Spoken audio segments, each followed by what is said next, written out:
Greetings and welcome to Growth Hacking Secrets. I'm your host Mohammed Siddique from Atlanta, Georgia, and the co-author of New Success Secrets, available on Amazon. On this episode, we have a special guest, Jared Correia. Jared is the founder, CEO of Red Cave Law Firm Consulting. Please join me to give a warm welcome to our guest, Jared Correia. Jared, welcome. Hello. Thanks for having me. I appreciate it. I appreciate it very much. Let me start with this. Where were you? What happened? Who you were surrounded with that inspired you to start a Red Cave Law Firm Consulting? Before you answer this, Mhm. lawyers and doctors are the hardest one to work with. I would Where agree. how you end up in working with them and making great success. Right. Well, I was a lawyer myself. I'm still a lawyer technically, but I don't practice law anymore. And when I was working at law firms and in law school, I was always just interested in how businesses work more than anything else.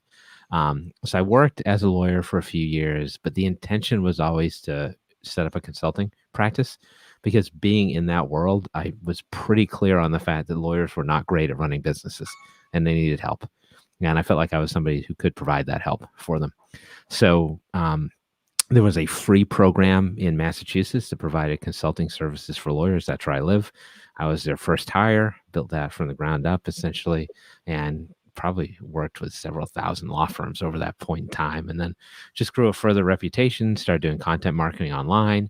And I had a lot of people reaching out to me from different parts of the United States, other countries. And so I decided to launch my own business about 6 years ago.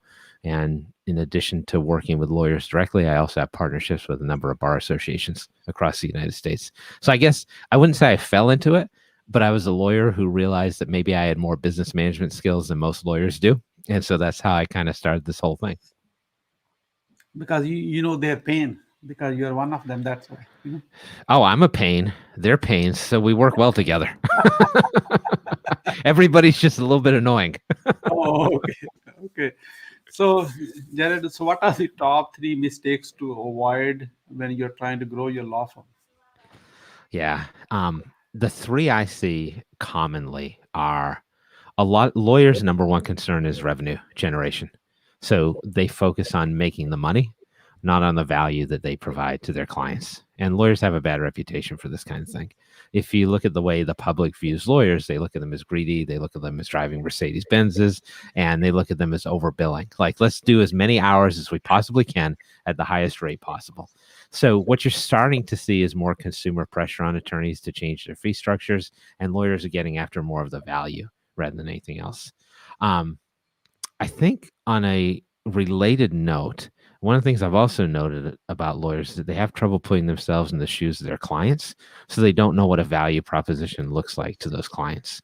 So for attorneys in particular, I think it's really helpful to be able to get in your mind what a target client looks like, what they want, and how you should market to them and provide services to them. Third thing I would say is that lawyers have they have an aversion to outsourcing anything. They're micromanagers, they're smart, they have an advanced degree, they think they know everything, and consequently, they try to do everything. So if you're an attorney who's like doing your own taxes or trying to design your own website, that's a waste of time and money. So you could be out there billing $400 an hour, and instead you're doing work that you could give to somebody else for $20 or $30 an hour. It doesn't make any sense at all.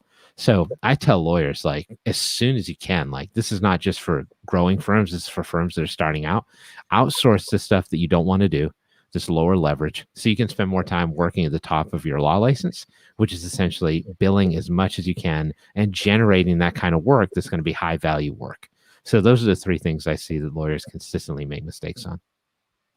You're welcome to add one more if you like to, because you probably know more than three. I'll see if I can add one more. Let's see. I think the other thing that lawyers do poorly is narrowing their focus. So if you look at a law firm, they say, I want to make as much money as I can, and I want to have as many clients as possible. So they're trying to market to the whole country. And many of them have jurisdictional requirements that allow them to only market in certain states. So that goes down to practice areas that they choose.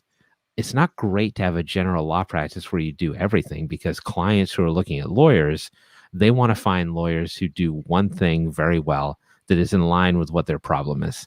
So if you just got a if you just got a DUI, you're going to be looking for a DUI attorney. You're not going to be looking for just some attorney who may be able to handle DUI. So if you're an attorney, you can drill down to a niche.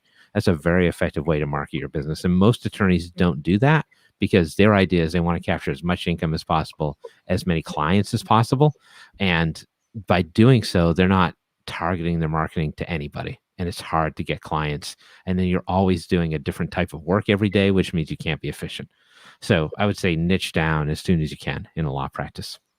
You know what, Jared, that's true in any business, by the way, isn't it? Totally. So before we get into your successes secrets, what the law firm should do, I want to talk to you, if you give me a permission, to share your greatest failure story in trying to grow a law firm. What did you learn from that, and how did you recover from it?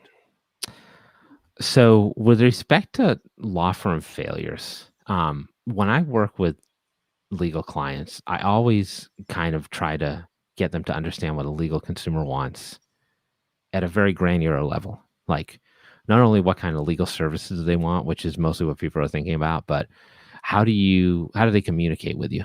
How do they reach out to you? What is it that they understand? What is it that they don't understand? And try to map that out as effectively as possible. So one thing I've been working on with lawyers a lot lately is creating intake roadmaps. And since the pandemic started, they've had a really hard time adjusting because a lot of that was in-person based for law firms. So how do you convert that to a web-based intake? And many of them don't know the first step. So writing it down, getting it started from that perspective makes it easier to build something out effectively.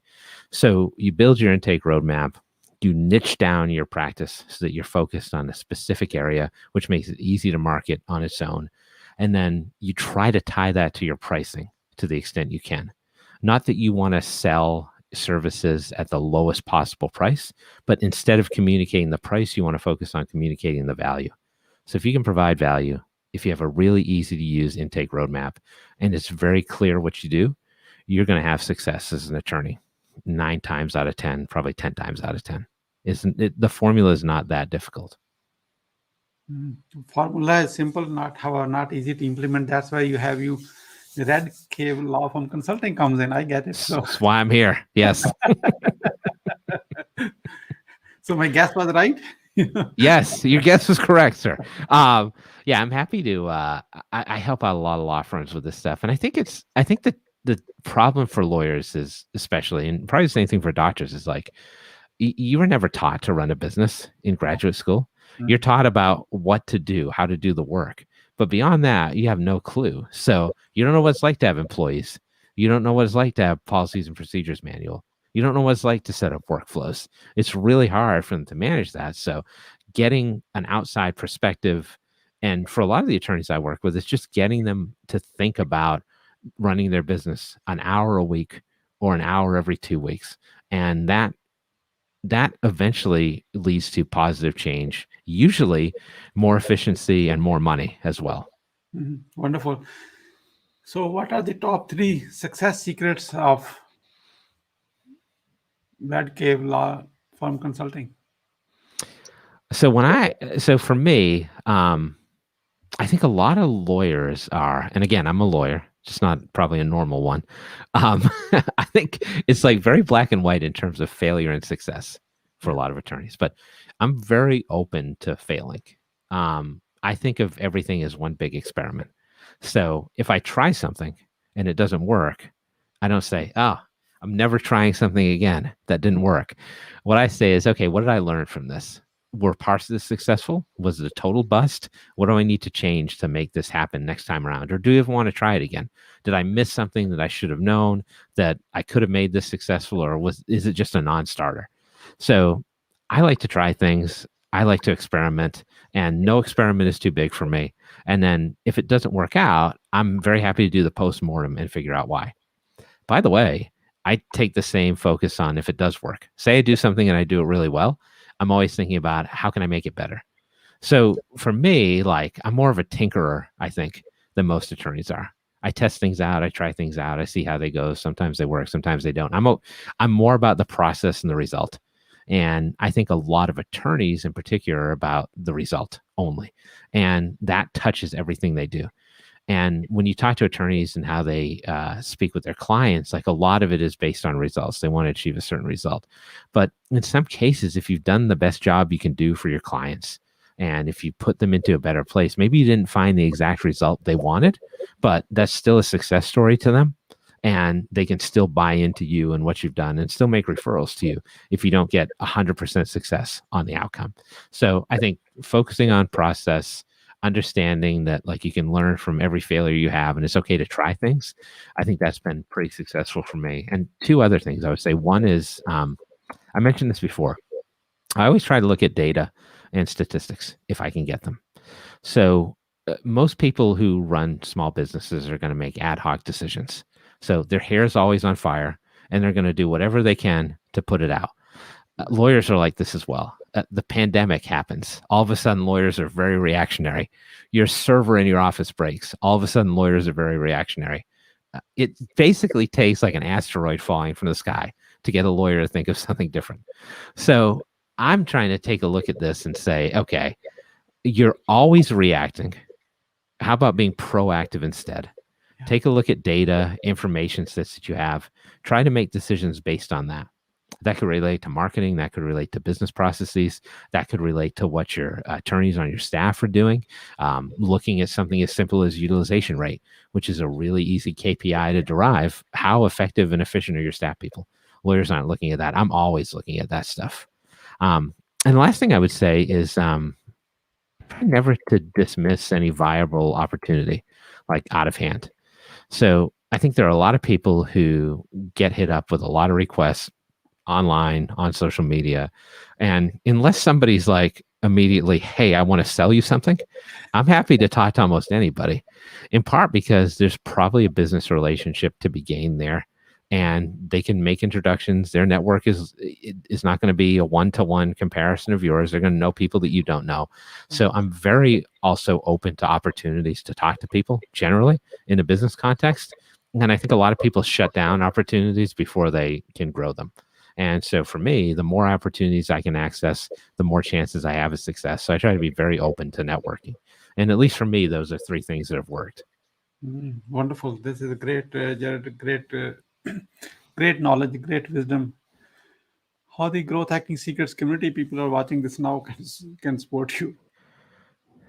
Oh, sorry. I didn't. Could you repeat that one? How the people who are watching this now can support you?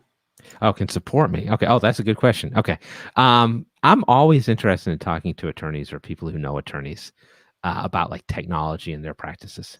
So if there's a lawyer that you know, or you happen to be a lawyer who's trying to figure out how do I modernize the technology in my practice? How do I go from premise-based software to cloud-based software? Is there a way that I could squeeze more out of my productivity? That's a law firm I'm happy to talk to. So folks can absolutely send people my way or refer people my way. Or if you're a lawyer yourself, come at me directly. And depending on where you live, depending on what bar association you're affiliated with, I may be able to throw a discount your way also. That's a nice segment. redcavelegal.com, redcavelegal.com, redcavelegal.com. That's a nice looking website. I did visit the website. Thank you. So Red Cave Law Consulting Firm, subscription-based business management consulting for lawyers and law firms. So this is amazing. If you have a lawyer, you ever worked with a lawyer and you are not happy with your lawyer, guess what? What do you need to do? You need to send it to me. Send it to him, because now you're going to get more value out of your own lawyer. So do it for your own selfish reason, okay? Oh, I like that. That's great. redcavelegal.com. Thank you so much. Jared, we are about to wrap up. I'd like to ask you a few words about your today's guest experience on the show. What would you say about your today's guest experience on the Growth Hacking Secret Show?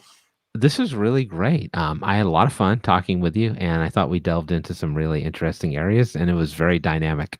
So thank you for hosting, and thanks for having me on. This is fantastic. Thank you for your kind words. Really appreciate it. Jared, what would you say as a final word? I would tell people, like as I mentioned before, especially if you're an attorney, just be open to business networking opportunities that you don't necessarily expect to go anywhere, because you never know when you're going to find some gold. So that's worked well for me. I think it would work well for more attorneys if they were more open to that type of thing. So I guess that's my final word for today. And yeah, call me if you got any tech issues. I'm around. Jared, thank you so much. Be open for networking. We both are open to networking. That's why we are on this call. See, that's what happened. Some magic can happen only when you're open to networking. Otherwise, I don't look like him and he doesn't look like me. We will never talk to each other. See the difference? So I wanted to give you that segue. So yeah. there you go. Thank you. Thank you so much, Jared Correia, for sharing your wisdom with us today on the behalf of Growth Hacking Secrets community and our entire team. We really appreciate you. This is Thanks. Mohammed Siddique signing off from Atlanta, Georgia. Until the next episode, all good wishes.